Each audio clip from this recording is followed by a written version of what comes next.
When I first met Valerie Tompkins, that was not her name. No. I knew her as Abigail Wagner.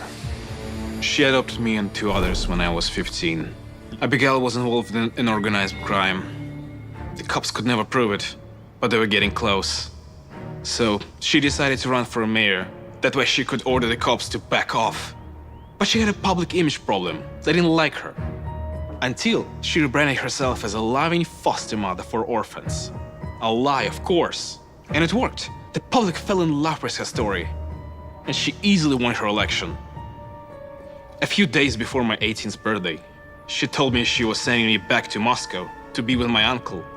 She even bought me a train ticket. What I didn't know is that ticket was a fake. She said she was taking me to a train station, but instead, she took my passport and drove me across the border to an Estonian woman named Clara Kask. Clara forged my papers, changing my age to 14 and put me back into the foster system for 4 more years. All to make sure I'd never be able to tell people back home the truth about Abigail and the kind of mother their new mayor truly was. It took me over 6 years to get free and scrape up enough money to track her down.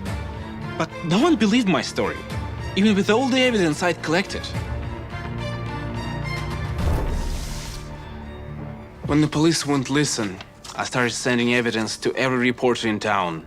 You were the only one who bothered to look into Abigail. Or I mean, Valerie. And unless we find someone to help us stop her, she'll do the same thing to those new kids of hers.